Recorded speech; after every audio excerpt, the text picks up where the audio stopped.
Are you familiar with FBI Special Agents Kyle Seraphin? I'm familiar with the name. Is that yes? I'm familiar with the name. Let's bring in Kyle Seraphin. He's the FBI whistleblower who helped expose government censorship of our First Amendment rights.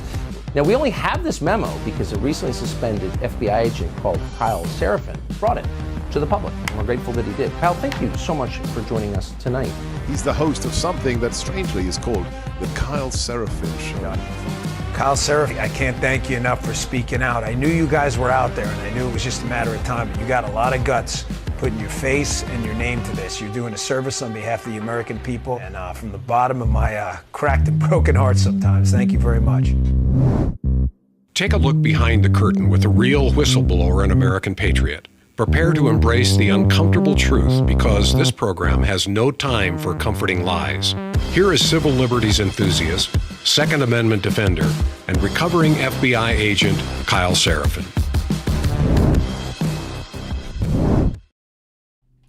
Well, hello, my friends. Welcome to the Kyle Seraphin Show. Today is Monday. It is June the 24th, and we are rolling live on rumble.com/Kyle Seraphin. We are over on YouTube. We are on X, Twitter, and for some reason, we still stream to Facebook.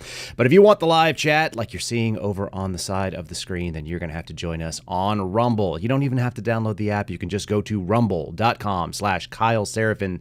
If you add /live, it'll always give us our most current show or give you the most current show. And you can jump right into the live chat with all of these weirdos out there, including Garrett O'Boyle, who's sitting in there lurking. Thanks for joining all of us. Thanks for joining us, all of you. There we go. Let's get this going. We got a lot to go on today. What a salacious thumbnail I've decided to choose for you today. A werewolf and villagers and pitchforks of werewolves and villagers. What on earth does that have to do with what we do on this podcast? It turns out plenty. In fact, maybe all of it is about werewolves and villagers. I'm going to blow your mind today a little bit, I think. We're going to talk about presidential debate. We're going to talk about the talking points, the 4 or 5 things that the Democrats are running on, all of which I think are losers for the American people. So let's stay in the pocket. Let's work the technique, which is something we've talked about here before, but I'm going to play you again. We're going to bring back a Bill Burr clip that I've edited down to the tight 30 seconds of what needs to be done if conservatives, aka Republicans that actually mean it, are serious about holding power and wielding power and saving this country. It's not going to happen overnight, folks. You know what does happen overnight? Me getting sunburned pretty aggressively.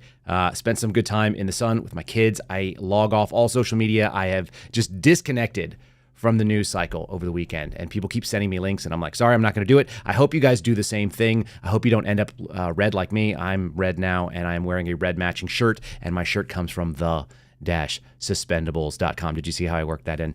The-suspendables.com. Use the promo code Kyle. Save yourself 10%, and keep my buddy GOB Actual, who is sitting in our live chat right now, throwing out Suspendables merch.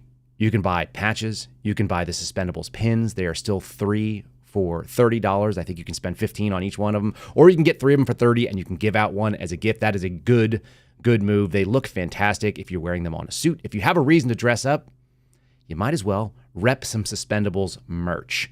And what does that Suspendables merch tell you? By the way, Eagle is down. That is the way you give it to people. You play it Eagle down because our country is under duress, just like our flag could be flown upside down right now. And you will see something like this.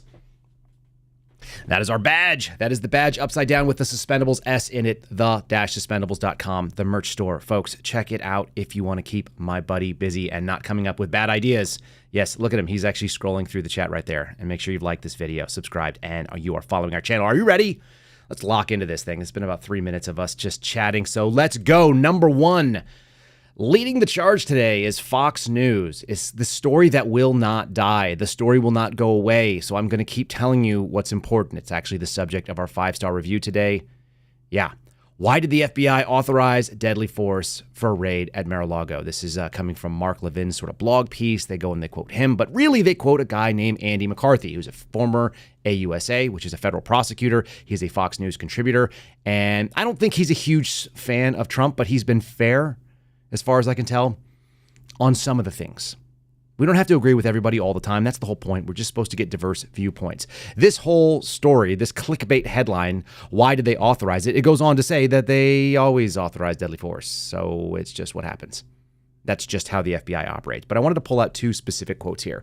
This is actually quoting 2 days after this sort of revelation. By the way, all the information that we're getting, especially that thing that I covered down on with Bill Shipley's piece, which was about a week ago now, it's all indicating that the Trump campaign and the legal team are working in tandem to try to get Trump the best deal in front of a federal judge. I'm not mad at any of that, nor should you be. They are not lying to us. But if people that are representing themselves as journalists are doing that, that's a real problem. Here's the story. This is a byline from Andy McCarthy. It's a reprint from National Review.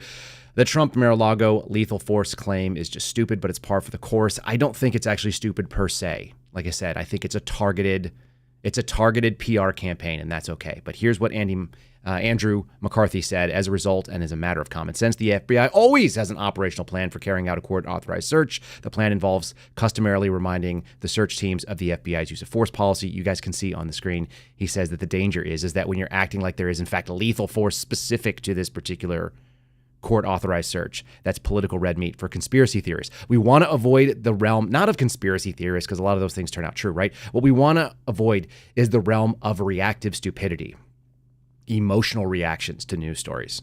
We don't have to be emotional. We can be balanced and obviously understand what is going on. It's very important that you have good information, and that is the subject of werewolves and villagers.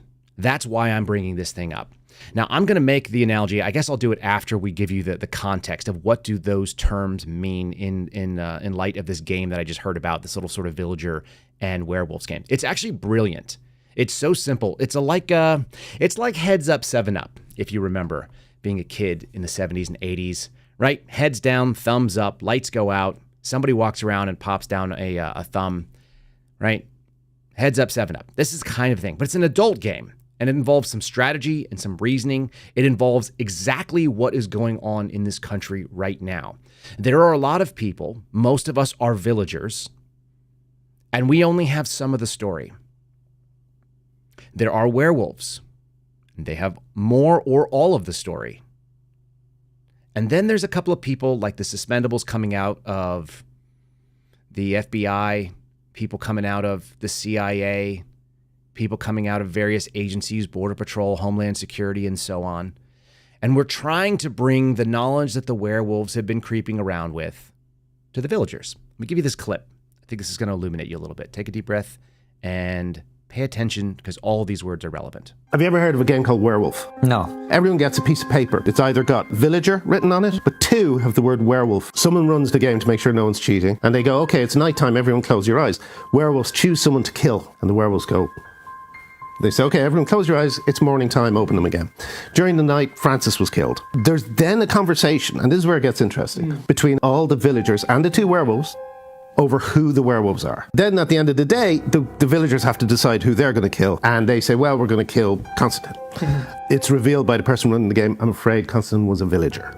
And the game continues. The villagers win the game if they kill both werewolves. The werewolves win the game if they kill all but 2 villagers. And the werewolves usually win. The game was invented by a student of sociology in Russia who wanted to prove his thesis that an uninformed majority will always lose a battle of information against an informed minority. So that just shows when you have hidden information, you can completely manipulate a large group of people.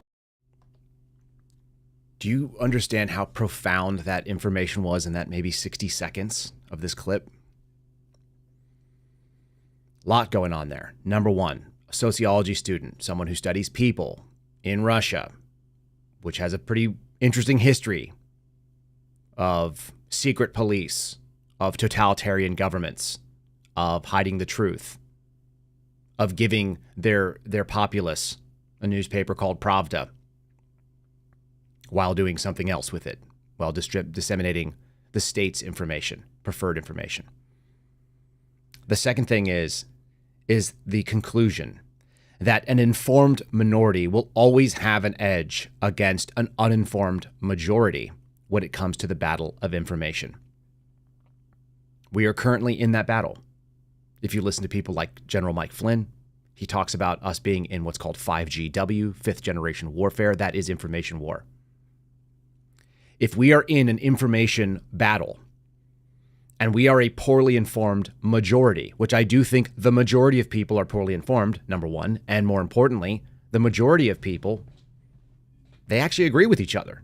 They have the same values.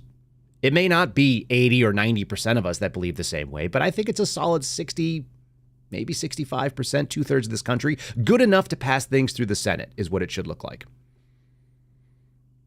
Right?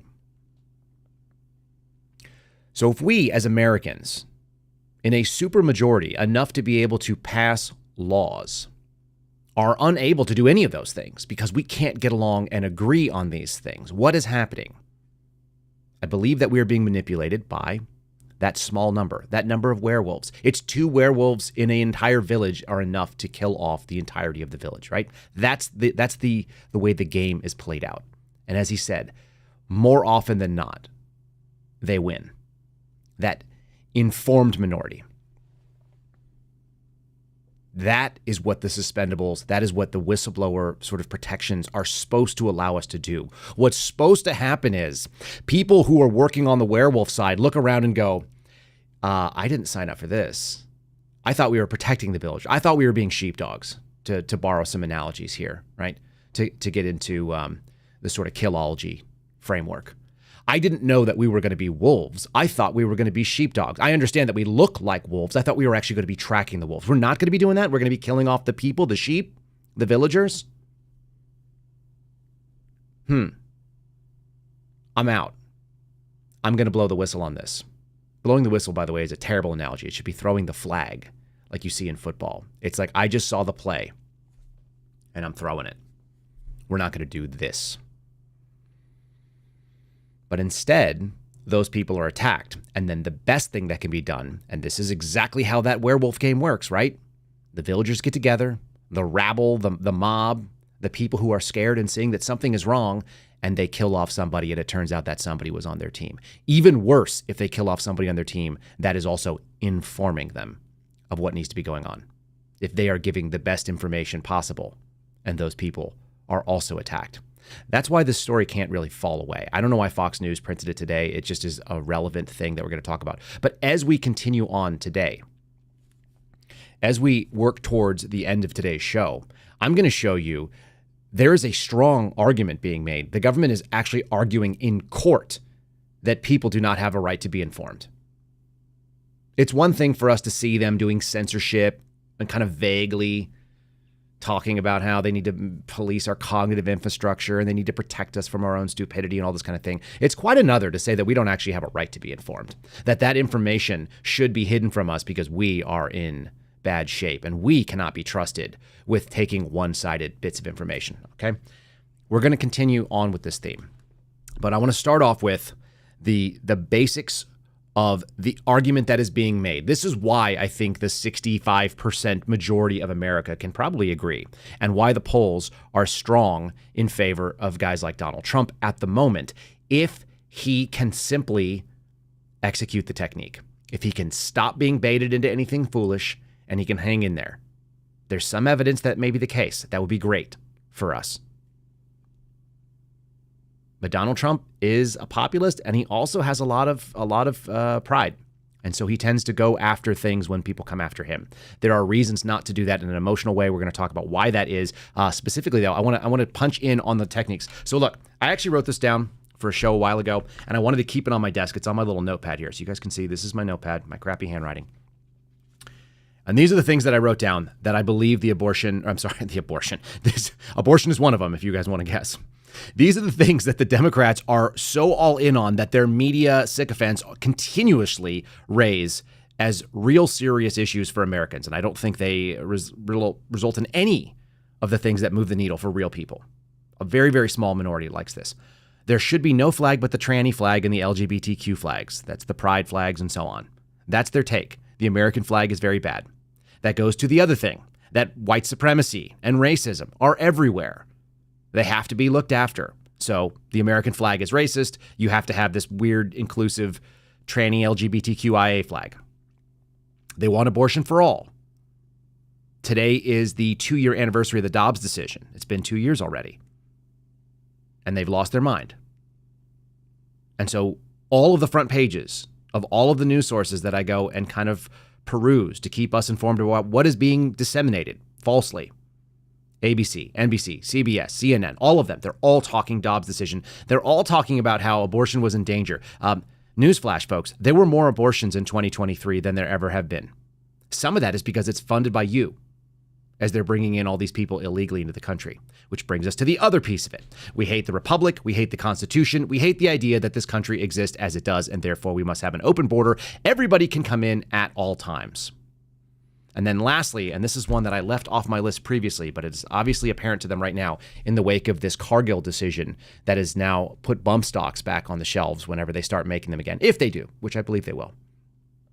The last one is related to all of that, because if there is a white supremacy, institutional racism, America is very bad, then the founding principles from the Bill of Rights, including the Second Amendment, need to also go. They are losing their minds about machine guns and proxies for machine guns. They are conflating things that are obviously not machine guns as determined by the Supreme Court accurately, that rate of fire does not in fact equal an automatic weapon, but they're losing their minds about this stuff. And so there are multiple articles, one of which we're going to cover talking about what they call Glock switches, which is an auto sear that goes in the back of a Glock handgun, which is probably one of the most popular handguns in America. They're talking about that, which is in fact a machine gun. And it already is illegal, and it's already illegal to kill people with any guns, including machine guns, if you don't have a justifiable purpose that is defensible by law. But they're going to trot out the guy who actually invented the Glock switch and talk about how he is now ashamed of his creation. He wanted to help SWAT teams, he wanted to help the military, and instead he feels awful because people in Chicago, young men, generally speaking, between the ages of like 16 and 29, are killing each other recklessly, and they're killing others recklessly. They're spraying bullets from 9mm handguns because they don't know how to do anything with them, and they just think that it sounds cool to have a machine gun. I mean, it sounds cool. It does. You know what's not cool is killing like a 6-year-old sitting in their living room. That's about the worst thing. I think that the punishment that should be befalling some of these guys, if they were public and swift and we talked about them, which we're not allowed to do. Because remember, America's racist, so you can't show who it is that is involved in a lot of these gun crimes, the most of them. And then there's a whole story about mass shootings and how the numbers are fake. I'm going to show you how fake the numbers are and how rare it is for what they call an active shooter versus a mass shooter. They have to discriminate because most mass shooters actually happen in gangland sort of killings. They happen in urban areas that are controlled by Democrats with incredibly high gun restrictions. The laws don't work. It turns out if you're willing to run through the murder statute, you're also willing to build yourself an illegal machine gun. And so who is it? It's generally black, but sometimes black and brown, depending on the ethos of the area. You will see young black and brown males specifically involved in drug-related and otherwise criminal activity violence. We can't talk about that because that would give us what the real definition of mass shooters are. So what they talk about are active shooters. Active shooters are a thing that doesn't even make sense because by the time that they are talking about the statistics, they are no longer active, right? Those things cease within a period of time, 24 hours, 48 hours tops, when you have some guy on the loose that's running around doing something wild. And that's happened only a few times. Maine comes to my mind. And the numbers of these are infinitesimally small. There are so few of them. But I want to focus in on the last thing here, which is the climate change agenda, because that continues to be out there. And this was one of the more, I would say, amusing articles. Sometimes they try to actually backstop these stories. These are misinformation campaigns. These are false information trying to arm the fools they have to go out there and religiously worship this kind of stuff. And who better than a great propagandist, Bill Nye? Bill Nye looks like he is a skeleton dressed up in skin at this point, but he's being trotted out. As anybody knows the background of Bill Nye, it is not that he's a climatologist, even though that's his passion. He's an engineer, which is practical science. He's just a liberal talking piece at this point, stepping out and doing whatever is required of him to try to push an agenda that doesn't really actually make sense. Here it is. Bill Nye says record-breaking extreme heat is quote unquote a taste of the normal of the future. And he bases that based on nothing, just his feelings, because there's no data. We don't have data enough to show this kind of stuff. All right. Research shows that human-induced climate change is intensifying extreme weather. You'll notice that the words extreme weather has to be used because they can't talk about heat. Why can't they talk about heat? Because they're also worried about cold whenever they make a claim. It can't be actually substantiated. This is quite funny. So they had a science educator. That's what he's referred to as. He's a science educator. He was on The Week, and he's talking about the extreme heat and the flooding that are making headlines because that's what happens in the summer. If anybody remembers the summer ever, there are mudslides, there are tornadoes, there will be floods. This happens it's called weather. It is a pattern. It'll also be very hot. Shocker. I'm red. Many of you are red. Many of you have gone outside and found out, shockingly, that as we enter the end of June and the beginning of July, it will be hot. It turns out July 4th is always hot every year. That's just how it works.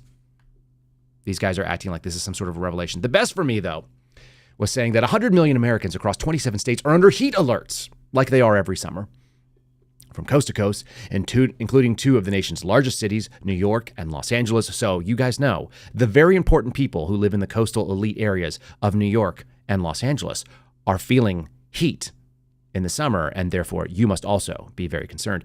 The best is that they had this little line, this almost throwaway line, that extreme heat is the leading cause of weather-related fatalities, according to a service that measures fatalities, the National Weather Service. Well, that's kind of odd, isn't it?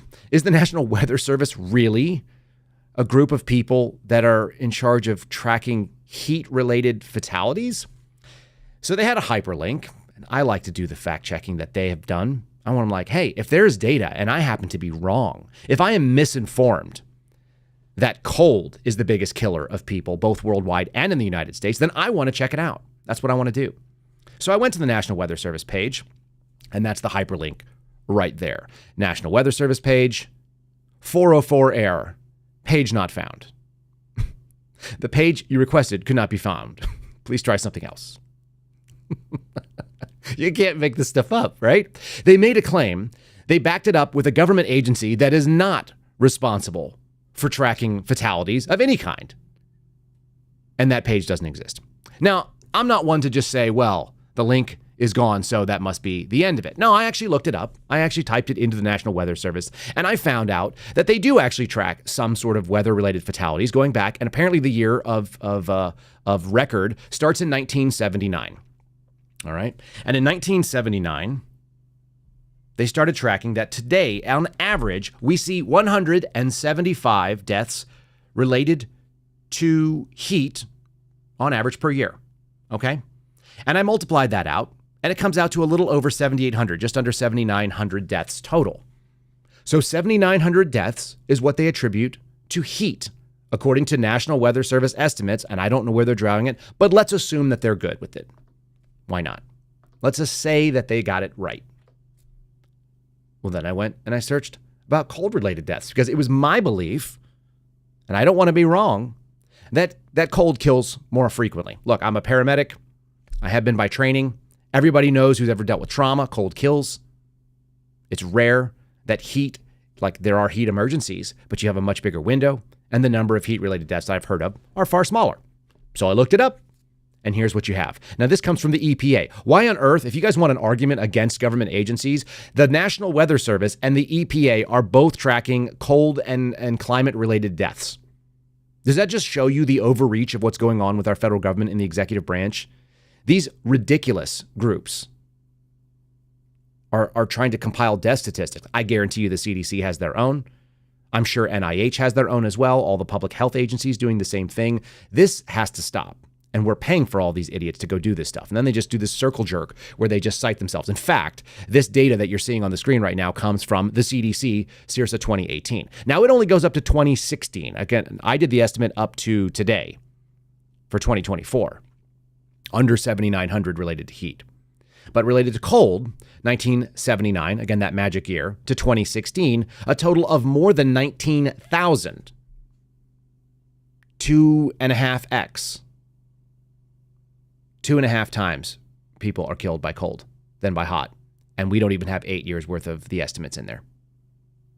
So, let it be known. All of this stuff is fear-mongering. They are giving you fake and false and inaccurate information. Why? Because if you're bickering amongst each other, the werewolves can do what the werewolves do. And who are the werewolves? I'm going to get into that in 1 second here. First, I want to say thanks to my buddies at Catholic Vote. If you guys are missing out on the loop in the morning, then you are missing out on the best couple minutes email to keep you informed. If you want articles that you can share that are based on faith, they are based on family, and they are based on freedom, the values that we hold dear here at the Kyle Seraphin Show, CatholicVote.org is a place that you can go and get them. Just go and put in your email address and your zip code and get the loop. They're doing fantastic content over on YouTube. They're doing the same thing here on Rumble. If you are watching on YouTube or Rumble, or if you're watching on X, wherever you go, you can follow them at Catholic Vote. It's rumble.com/Catholic Vote. It's youtube.com/Catholic Vote. And on Twitter, it's at Catholic Vote. So there you have it. Very easy to find. You can also find them on Facebook. They do a lot more over there than I do. Check out the loop. Check out our new Between the Lines. I'm going to give you guys a little taste of it tomorrow, I think. Between the Lines is the short podcast. It's like under 8 minutes for this week's. And it's talking about something I think is very relevant to all of us, which is that you got to do the work, that the journey is supposed to be the reward, and that it's always been the case in America that you have to do things that are difficult in order to appreciate those rewards. If you try to get instantaneous results, which is a lot of what goes on right now for these younger generations, you're actually cheating them out of doing the work.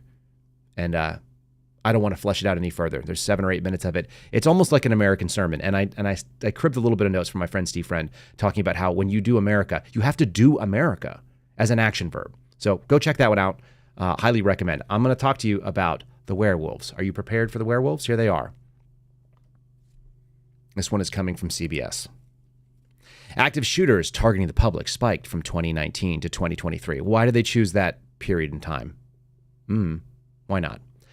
It's always interesting when they decide to give you a very specific time period. Going back to 1979, I'll accept that as a pretty good grasp. Looking backwards and saying, okay, well, there's a representative sample of at least whatever I can remember in my lifetime. And it's going to be at least from teens on for most of our listenership. Some of you were a little bit older, but why 5 years? That's my first question. I'm always a skeptic when I look at these things. And then look at the numbers. They had 30 in 2018. There were 61 in 2021, 50 in 2022. Apparently, this was a spiked and represented an elevated time. Well, number one, this is under Joe Biden's America, if we're going to talk about things in those terms. So why are mass shootings spiking under this Democrat president? They also... CBS News, they brought on an FBI senior executive who worked as the special assistant to the executive assistant director of cyber crimes, who wrote a long study. She looks like she's never been a real agent. She's a female FBI agent, which I have a lot of questions. Some of the very competent females worked in the FBI, but all of the worst agents that I knew were all females. Men were much more of a mixed bag. There are fewer women, so they stood out. And the worst FBI agents I ever saw were all women. Hands down. The most scary, the most dangerous, the ones that were the least comfortable carrying a weapon. This woman has written a lot of books. Her name is Carrie Sweckett, I think. I went and looked her up. She's written books about guns, how to talk to people about guns. I'm sure she's an expert. She is a Chicago area lawyer, so you know she probably grew up around a bunch of guns and is very competent to talk about it. I would not want to match wits with her lest she find out that her expertise is lacking. But as we read this, they're talking about active shooters violently targeting. So active shooters, we have to redefine. We're not talking about mass shootings now. We are now trying to slant you into a belief that we're talking about mass shootings, but we're going to use the term active shooting, which they're going to define as something new. And it was up by 89% 2019 to 2023. This is all driving the narrative that guns are bad and we have to get rid of them, specifically the guns that we say, but all the guns are really problematic because all guns can be used by quote unquote active shooters.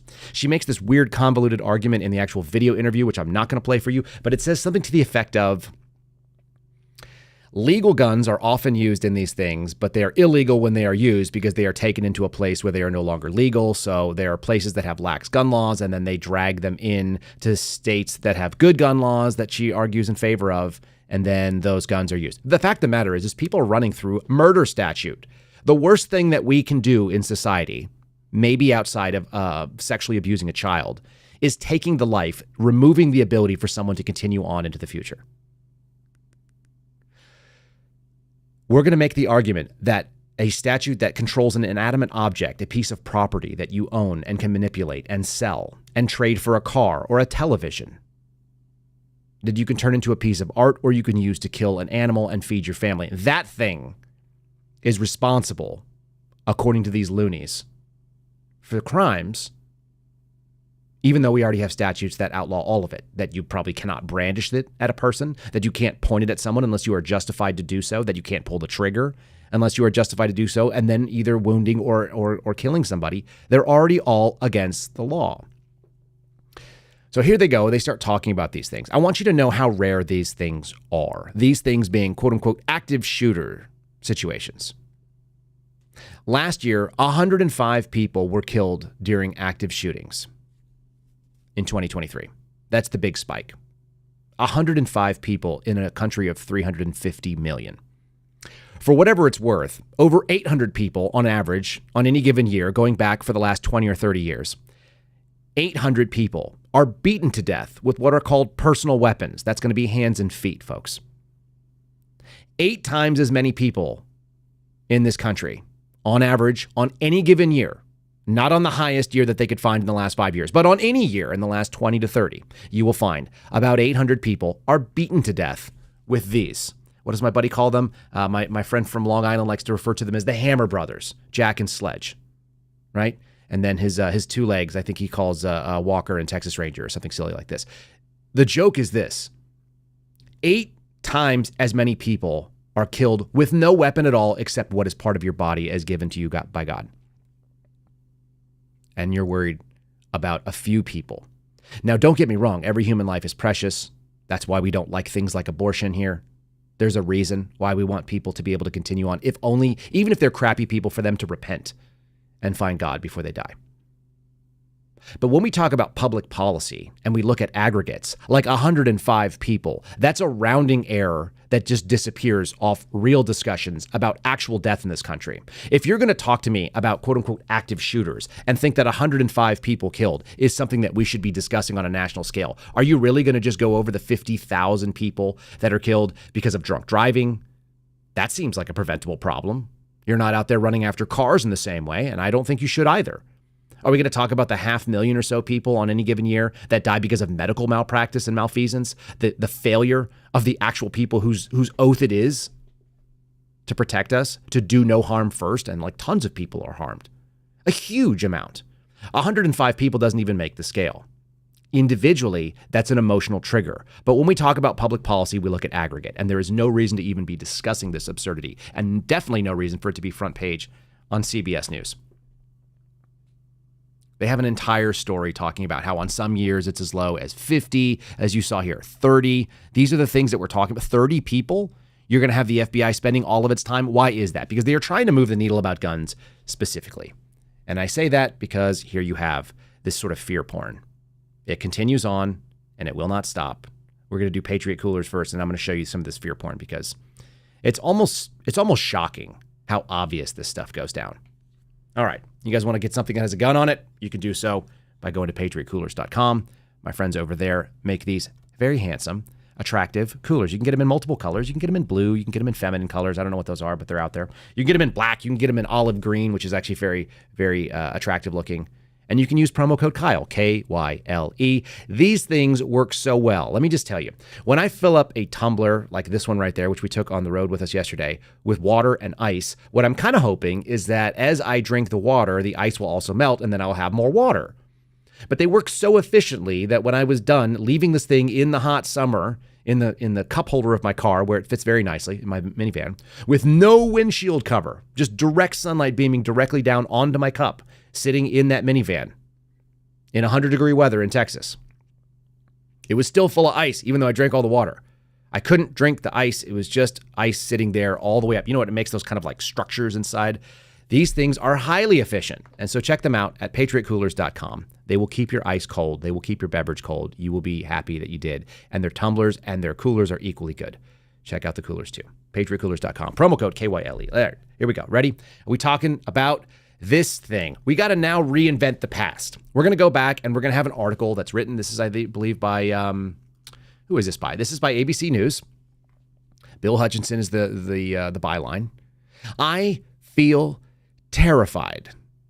I don't know why this guy feels terrified. This is Jorge Leon.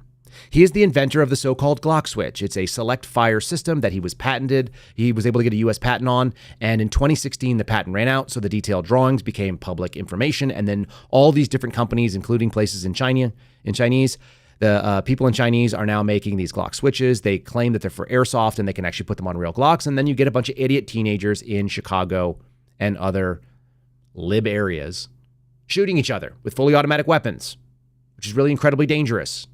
It's dangerous to the people that they are not intending to shoot. That's who gets hit. But this guy now feels, quote unquote, terrified. And he says that his creation is the regret of his life. We have to find a way to control. Are you ready for this? We have to find a way to control this unleashed bad thing. What is this unleashed bad thing? It's a machine gun. And but for the Hughes Amendment in 1986, we would all be able to own these things with a $200 tax stamp. We could buy a $50 piece of metal that goes in the back of your Glock, and you could have a fully automatic, what equates to being a Glock 18.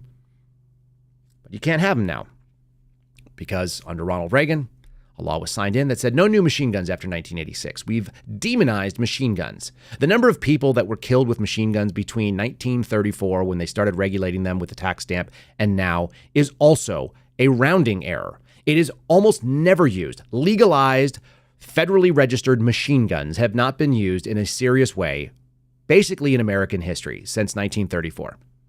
It doesn't exist. It's a fake outrage. It is a fake concern. But that won't stop Democrats from trying to make political hay on this stuff. They cannot help but demonize the item because the people that they are trying to protect are actually the really bad actors. And the stupid thing is, because Democrats are so racist in this case, that they will not, because America is full of white supremacy, right? That's one of their bylines. I've got it sitting here on my notepad. Because there is so much white supremacy, because there is so much racism, we can't actually blame the group of people, like I said, 16 to 29-year-old black males are the overwhelming number of people. By the way, they kill overwhelmingly people in that age bracket. It's black males killing black males in this country. If you want to look at the handgun deaths, that's where they come from. So this is awful. This is an awful thing for so-called Democrat voters. They believe that they have a mass hold on black Americans in the voting polls. They think these people have to vote for them. You even heard Joe Biden say it, right? If you have a question of who you're voting for, then you ain't black. Your ethnic identity, your racial identity is on the line when you go to the polls. So you have to vote in favor of stupid Democrat ideas, even though they're afraid of saying what is true. And amusingly, I think people like Kathy Hochul, who is in New York. By the way, at one point in time, she answers a question and she starts with the word yo. Just listen for that because it's very fun. She's blaming our Supreme Court for actually caring about what what the actual Constitution says and what laws actually mean. By giving credence to the actual words in laws, you are now living in the 1700s. I understand that Democrats would love to live in a post-constitutional, post-factual world, and many of them do. They are trying to seed us with bad information and act like that is a problem, that you actually care. Again, these are what werewolves are doing. They are giving you bad information so you go after the wrong targets. You kill off your own and not those. You're going to be mad at this guy, Jorge Leon, who created a device, made some money off it, trying to help military and police was his claim. Why would we think otherwise? He just wanted to turn Glocks into machine guns. That sounds cool. That sounds very interesting on just an engineering principle alone. Can you make this thing that was not designed to do this operate this way? And he did. Great. Here's Kathy Hochul. This is the governor of New York, if you guys do not know, saying that basically the Constitution is obsolete, and so is the Supreme Court. Aren't these the people that are always talking about delegitimizing branches of government, that an attack on the FBI is a real problem because you're actually not letting them do their work? How about the Supreme Court, a co-equal branch of government, superior to the executive in New York, at least the way the Democrats think about it? They want the federal government to be able to outrule and outlaw anything that goes on in a state if it's preferable to their political outcomes. Here she is talking about this. This is on, I believe this is on CBS that she's talking. Is the Supreme Court out of kilter? Absolutely. I mean, they are so out of touch. They're literally living in the 1700s. I mean, they go back to what our founding fathers said about guns. At a time when we had muskets, we didn't have bump stocks. We didn't have machine guns. We didn't have the capacity to have a mass shooting that steals the lives of people in my hometown of Buffalo, or that killed so many at a gathering of young people out west at a concert. So the world has changed since the 1700s. I know the Supreme Court doesn't want to believe that. They're trapped in the past, but this is what Donald Trump gave us. But American people, they will The fever is going to break. I really feel this. We're going to realize what's at stake when they realize that Donald Trump is cozying up to dictators. He is envious of them. He wants that ability to amass power. And we have fought so hard to preserve our democracy. I mean, think about what Benjamin Franklin said back in 1787. He was asked, is this a monarchy or a republic going forward as we build this young nation? He said it's a republic if you can keep it. This November election will determine whether we are able to keep this republic and not have it descend into a dictatorship as has befallen so many other countries. That's what's on the line. It's everything. It's everything we stand for as Americans. Yeah. So people will understand, women will understand it. They'll be reminded of rights that their moms had that they don't have anymore. Everything about that hurts. Guys, if you're not following us over on Rumble, do so. Make sure you've liked this video at some point in time. Can we just break down how weird it is what she just said? This is a classic female argument. The argument to wandering and meandering thought processes. I don't know what else you call this. Men, you know what I'm talking about. Women, you have done this. Doesn't mean men don't do it. I just see it in women more often. She just claimed that the Supreme Court is living in the 1700s. Then she did an argument to the 1700s by talking about Benjamin Franklin. Did she not? Was that not just what happened? I just heard her say that. It's a republic if you can keep it.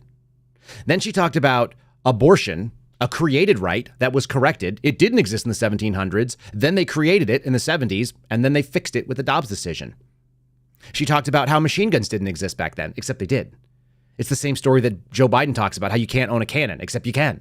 You can own a cannon today. If you are so inclined for like $10,000, you can go buy yourself a flippin' cannon right now. You can have it shipped to your home. It's not even considered a firearm. Did you know that? You can have a cannon today. Something that'll blow a hole in the side of most armored vehicles that the federal government would run around in law enforcement. Yeah, you can have it. You could put a 12-pound cannonball at whatever amount of charge you want to put behind it and send that sucker downrange. You can also own a trebuchet if you're so inclined. You're responsible for what you do with it, by the way. If you hurt somebody, you're still legally liable, just like you were in the 1700s. What on earth was that lady talking about? She went around meandering through all of the crazy, and the reason why they do this is because they are trying to seed you with false information. That is the werewolves. That is what the werewolves look like. They are the people that are lying to you so they can actually take the things that you want. They want to win the game with secret information. I think she actually knows. Now, it's possible she doesn't. She claims that she grew up in a trailer park, and maybe that's trailer park logic, that you can just argue any piece that you want. You can pick off the American buffet of Constitution or not Constitution based on what it is you're talking about. It's pretty incredible.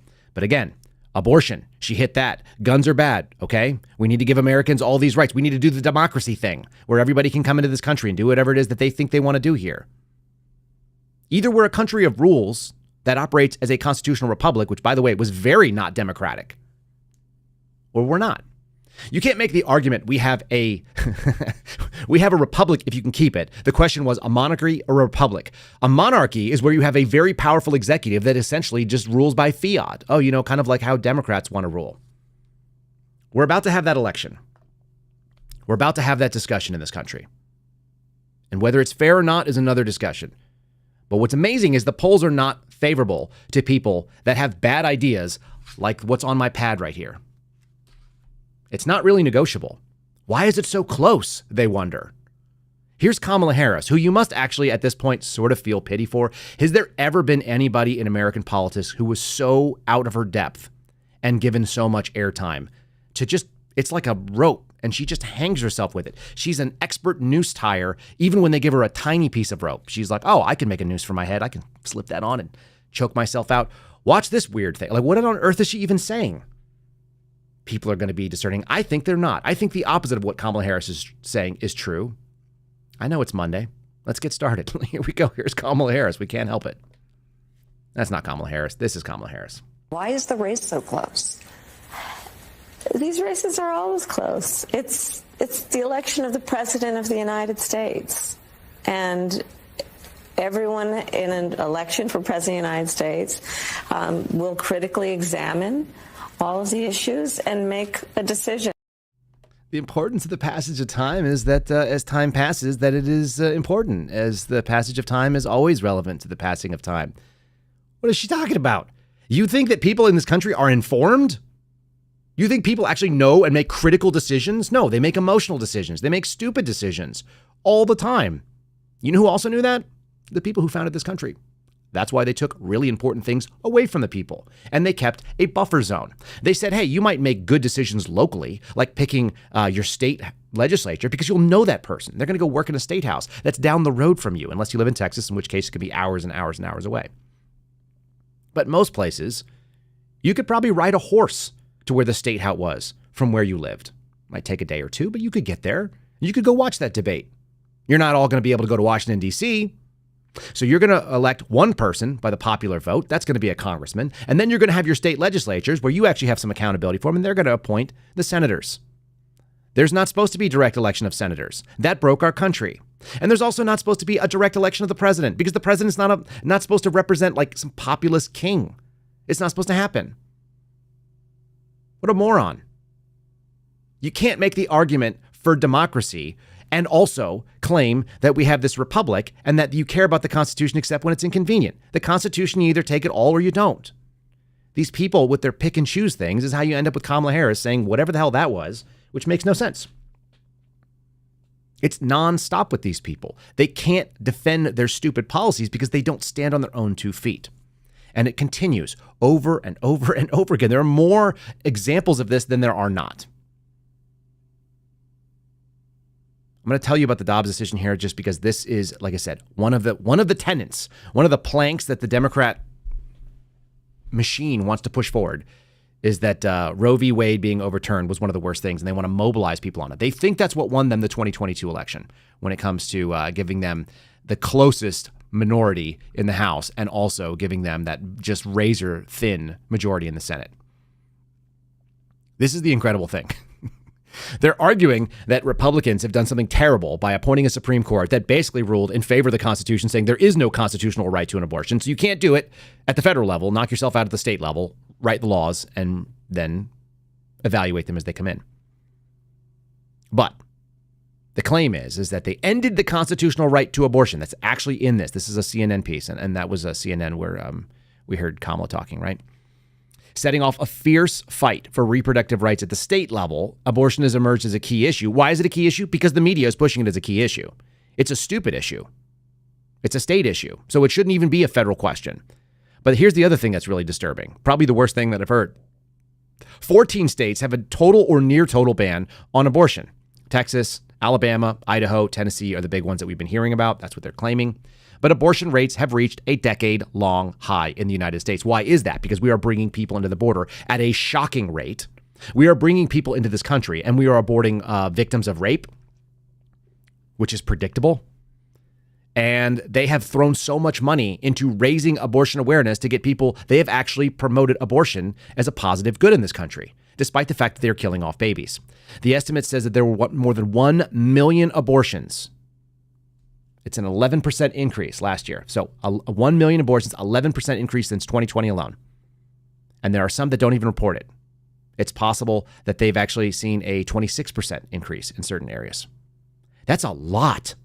That's a shocking amount.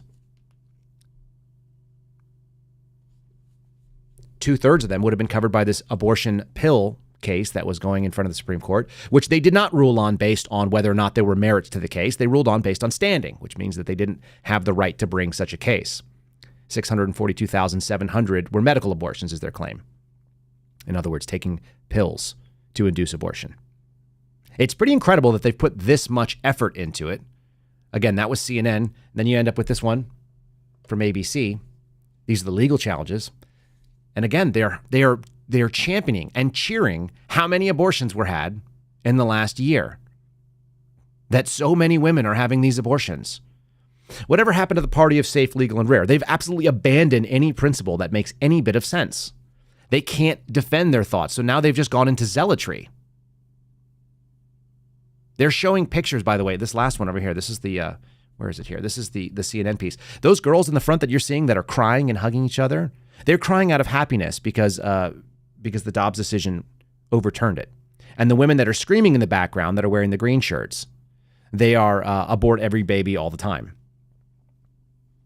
It's a fundamental failure of a society to not believe that having children is an actual good. It's the only reason that the federal government should have any involvement. The whole tax argument of why marriage matters, the only reason is because of the next generation, because governments are incentivized to have more citizens, because otherwise who the hell is going to pay the bills when people get old enough to stop working? Governments actually have a vested interest in growing population. And we're not interested in this country in having more Americans raised and born in America under American values. We're only interested in importing people and having less and less people that are from here, that are forged in the values that are from here. So of course they hate the Constitution, and the 1790s are abhorrent to them. Those are people who are going to be resistant to the program. The program is the government is the God and gives you the good. So don't worry about your babies. We're going to import people to come in and do work. And by the way, we're going to also let them vote. We're going to let them pick us so that we can continue to be in charge. It's very short-sighted, because where the hell does it go? I don't understand where it goes. There's no way that this works out in their favor, which is why we keep seeing failure after failure of people who care about what's going on with the border. They're like, hey, don't you see some problems in your policy? And the American voters are kind of going, yeah, more people are starting to open their eyes, because people like Aaron Stevenson, who's come forward and been a whistleblower, coming out of people that have come out of DHS, people that have come out of FBI, people that have come out of the vetting agencies, Border Patrol agents that are coming forward now. They're like, look, whatever you think we can do, we can't do it.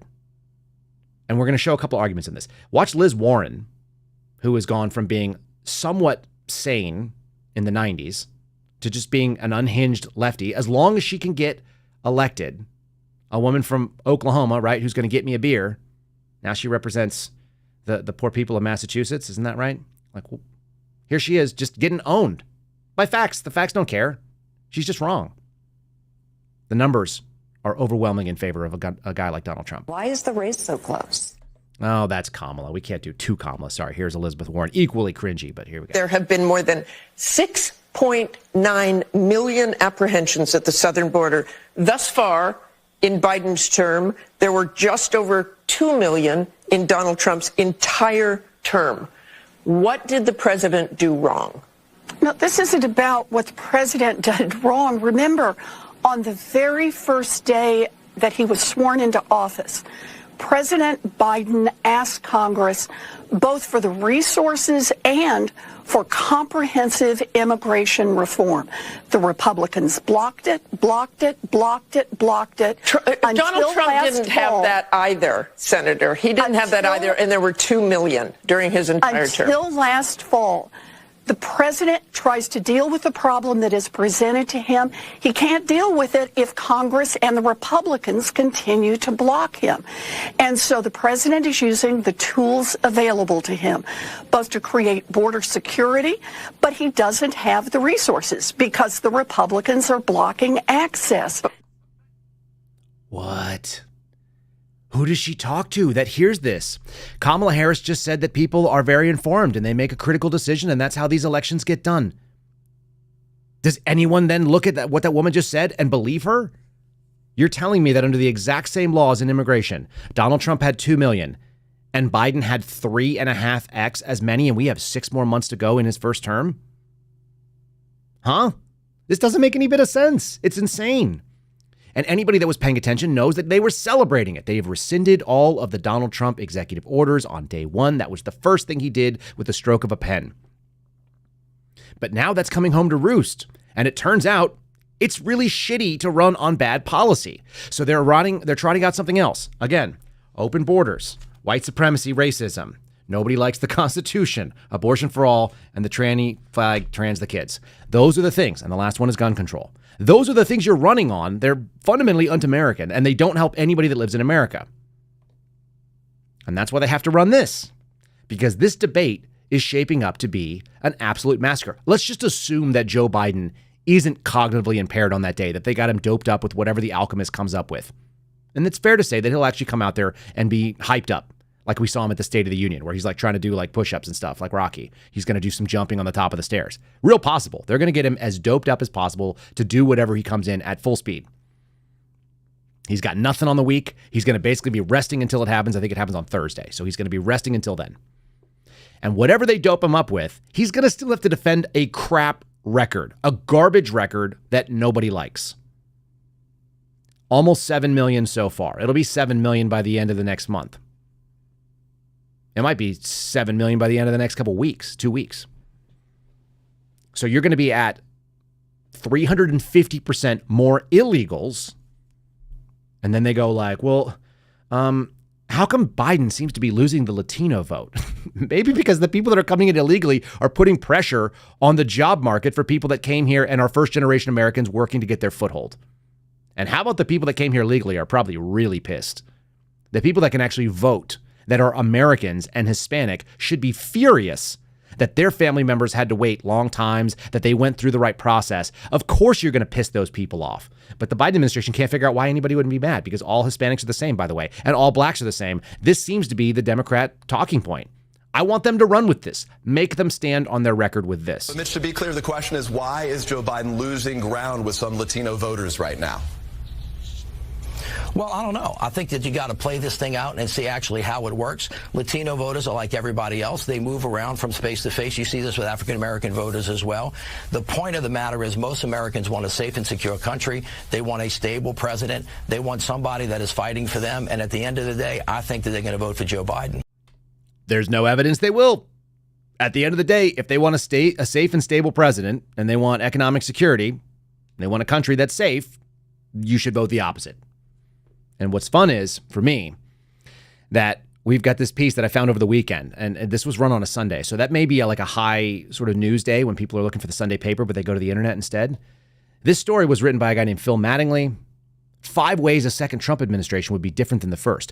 I don't know if they were trying to pitch me on Donald Trump, but if this is the case, it sways me more than anything that I've read on the right. By a lot. Okay? The claim is that Joe Biden was on cleanup duty. I'm sorry, this is a different article. This is the story of how they have a hard time with first debate. So let me go back to the new one here. So Phil Mattingly, I've got on the screen now. I've got it on my screen too. It's a little bit more than a month before the Iowa caucuses. Says Republican political operatives were sitting in a Washington bar, ticking through the dynamics of his party for the presidential primary. So this is a Republican strategist sitting here, and they said the one thing that has changed dramatically. This is now Trump's party. Everything has changed around him to his benefit. 6 months looking forward, he's a convicted felon. He's a presumptive Republican nominee. By the way, that conviction and the felony also resulted in record-breaking fundraising, which is kind of hilarious. That was a massive backfire on their end. But there's other factors that they say is going to validate an overarching point. Republicans have actually closed ranks for the first time since 2015. They've closed ranks around Donald Trump because they have actually been able to see what is going on in a clear way. This weaponized government. They are seeing that the werewolves are operating, and people are starting to get a pretty good instinct of that small voting block of 2 werewolves in the village that are trying to kill off people that are not them. They're like, hey, they keep pointing fingers at stuff. They seem like the real problem here. That secret police. There's a reason why you go after the intelligence agencies if you want to go ahead and capture your government. They've got the secret knowledge. They are the secret informed people. That's the FBI. That's going to be the CIA. That's going to be DHS as well, by the way, folks. The people that have access to the statistics, that have access to the information and can give it in a way that is beneficial to them only. That's the real thing. And we're seeing Republicans go, oh, this is the reason why the Mar-a-Lago raid, sorry, I'm going to say it correctly. The Mar-a-Lago raid and the lethal force thing is so foolish to me. It actually makes the point that the FBI treated Donald Trump like a petty drug-dealing criminal that I dealt with on my first day on the job at the FBI. They actually are making the point for us. They treated a former president like they treat scumbags in Washington, D.C. Southeast. What is a better argument for weaponized government than saying we have 2 tiers of people, and it's not the wealthy and the poor. It's not a class-based argument like it's always been. In all of my life, I've always believed that if you had enough money, you could probably get away with something, and if you don't have enough money, then you're the one who's going to get screwed. That's kind of the way justice has worked, quote-unquote justice, in the American system. If you can afford a really good attorney, they will probably be able to come up with something. That's not what we're seeing right now. What we're seeing is a 2-tier that is based on political preference. Andy McCabe, Peter Strzok, Lisa Page, they got a settlement from the FBI for being treated meanly. They got paid out by our Justice Department. Garrett O'Boyle still unpaid, 22 months. Marcus Allen just had to finally fight 27 months to get settled for something that he was righteous in the first place, and the FBI smeared and slandered him. Me, still not made whole. 14 months no pay, folks. That's what's sitting in the back of my mind when I wake up every day and I'm a little bit pissed about the Bureau. It's 14 months of this garbage. Okay? They take care of their own. And the raid at Mar-a-Lago shows us that. It shows us that they went after a guy who used to be the president, who should have had the most reasonable negotiation with a government agency about whether he was going to return documents. And instead, what they did is they did an armed search warrant, which was, of course, going to include deadly force briefs, because every time you send armed FBI agents, that's what's on the table. They treated him like everyone else. They dropped the veil for that raid. And it continues to be one of the overwhelming, most proud moments in my life that I was kicked out of the Bureau before they did that raid, because it said that I was no longer fit to serve in an agency that was willing to go do that thing. Do you get it? The wolves, the werewolves, are those that have secret information and are trying to dole it out. The problem is that there's only so much you can hide when you are rabidly lobbying on behalf of things that are favorable to you, and you're going after what's good in the public interest. And this has brought it together. These things that they're talking about in this particular article, it actually sells me more on a Trump presidency than a lot of things. Number one, the lawmakers have changed. They used to be all kinds of people working against Donald Trump. Now the people that are getting into office are either MAGA or they are not getting into office. That's a big deal for Republicans. A little bit more solidarity would be a good deal.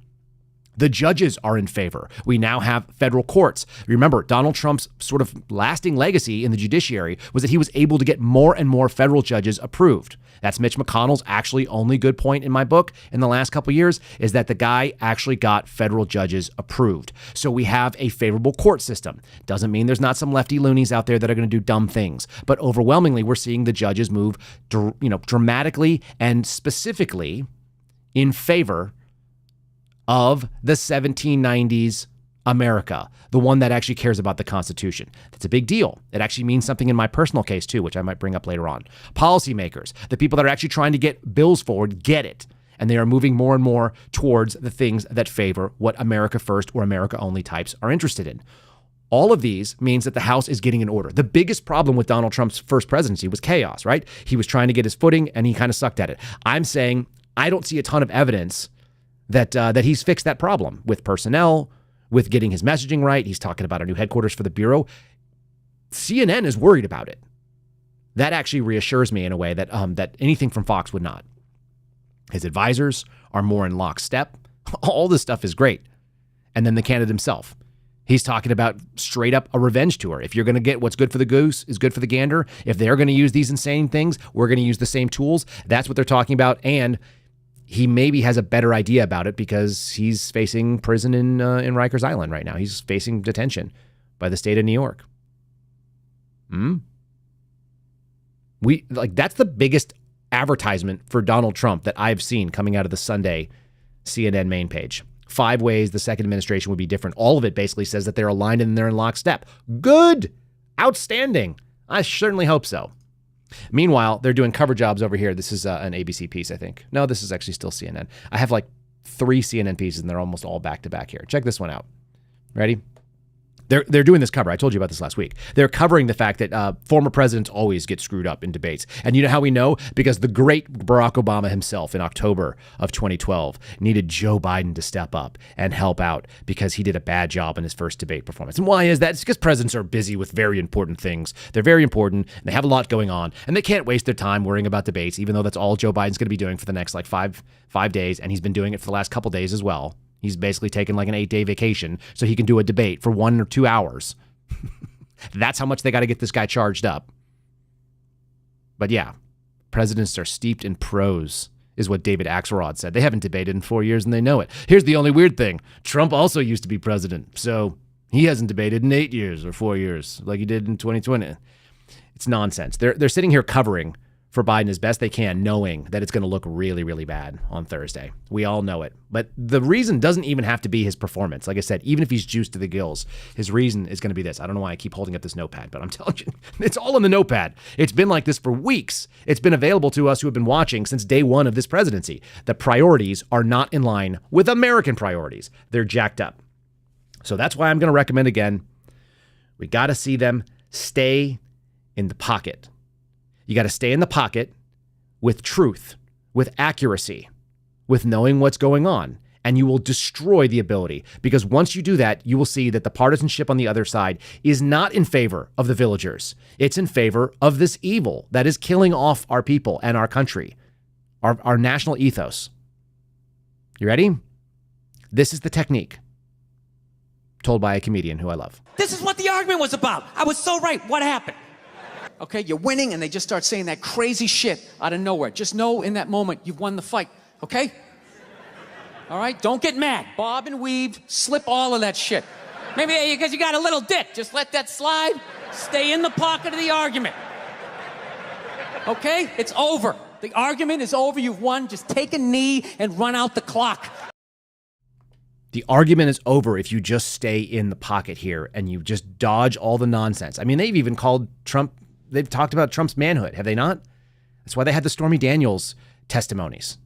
Over and over again, just salacious garbage. The border sucks. Your transing the kids is not good. Nobody wants it. You have record abortions. Are you really proud of killing off a million babies last year? Is that what you want your legacy to be on as the Catholic president of the United States? Seriously? What a flippin' letdown. The economy is garbage. The inflation has made things unaffordable. People can't buy houses. Everything was better when I did it. Everything is worse when you did it. And drop the mic. Just take a knee and let him run out the clock and defend the indefensible. And by the way, your racial policies are terrible. Your crime stats are awful. You can claim that they're better, but we know that you left out all the big cities where the big crimes are happening. You're a liar, and people should see it. Make them defend that. Make them defend the record that doesn't actually have any defense. And when you do that, you will expose exactly the vicious and angry and the lying. Again, the reason that this administration and the reason why the lefties for the last probably decade and a half have been running after the intelligence community is because they want the secret information in the minority. They want to control the narrative for the majority, so the uninformed majority loses even though they make up more people than not. As long as they can keep people ignorant, they win. And that is what we are all about on this podcast. We are all about pushing that information forward.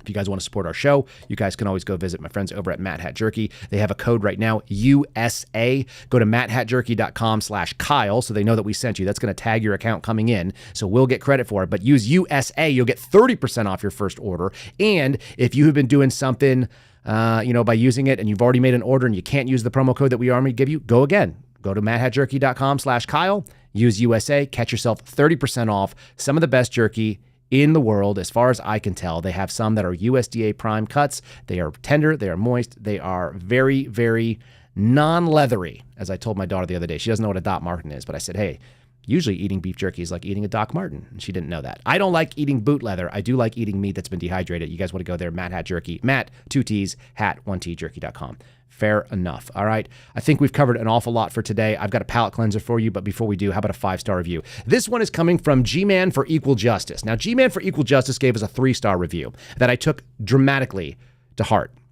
And it's why we let off the show the way we did today, as I promised.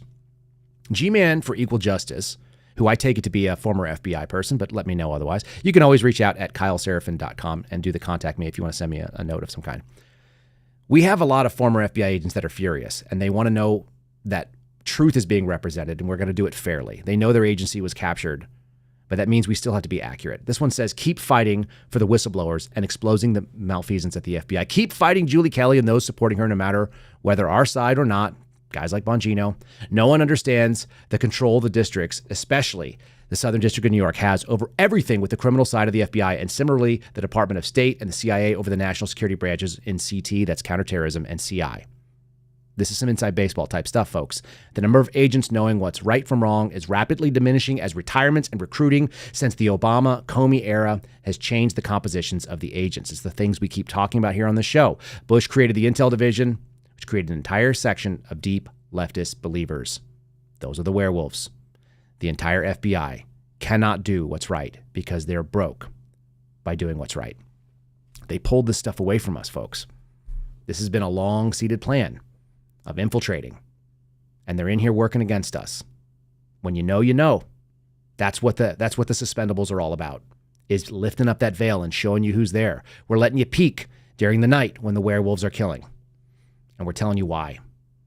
And that's a spot-on answer. This intelligence agency, that is also a law enforcement agency, means they can do both the knowing and the killing at the same time. They are doing the manipulating, and they are also doing the kinetic action. It's the most dangerous thing in this country. It is antithetical to American liberty, and that is why I continue to advocate against having an FBI at all. And so do some former agents now. They're starting to look and realize that if we can't break these two up, we can't have it at all. At the very minimum, you need to get rid of the national intelligence mission, the domestic intelligence part of it. We cannot have a secret police in this country. It's so critical. All right, how about a little bit of lightheartedness as you go to start your week? This is a little sympathy for all of you mothers working at home who are nursing. We've got that going on in my house. The stress and the struggle is real. I get it. I see it. I've seen it over and over now in my house. So this lady, her name is Big Merla, M-E-R-L-A. You can find her on Instagram and some other places. She actually does a whole musical thing. You can actually email her if you put in a request, I guess, at bigmerla.business@gmail. So there you go. I want to hawk all people's credibilities when we take their song and play a little bit of it. This stuff is great. Playing Missy Elliott with kids' toys. Have a taste. Baby invade my house. She call me mother. What? She gon' run this town. I gained 50 pounds. Bitty sagging down. Ladies with the painful nipples call me cow. When I sneeze, I drown. My achy, sticky couch. I'm doing kegels while I sweep my tiles. Mama, baby's calling now. Parents falling out. Postpartum broken ouch. Go get your freak on. Go get your leak on. Go get your freak on. Go get your leak on. Go get your freak on. Go. Get your leak on. Get your freak on. Sympathies. Ladies, you go through a lot to bring people into this world. That's why we know abortion is terrible. There's a cost. Everything that is good costs you something. Make sure you guys have liked this video. Make sure you share it out there and go follow the incredible talents of Big Merla. Appreciate her. If you guys want to send us questions, comments, or especially sarcastic remarks, those are my favorite, especially sarcastic remarks with like no response required. KyleSeraphin.com to contact me there. Otherwise, make sure you are supporting all of our sponsors and including My Pillow. Use my promo code over there, KYLE, same as all the others. Appreciate it, guys. I hope you have a wonderful afternoon and God bless you. And we will see you again, but in seats 0930 Eastern Time, 8:30 here in Texas, America on the Kyle Seraphin Show. See you then. Thanks for listening to the Kyle Seraphin Show, streamed live weekdays on rumble.com/Kyle Seraphin. Follow Kyle on Twitter, Truth Social, and Instagram at Kyle Seraphin.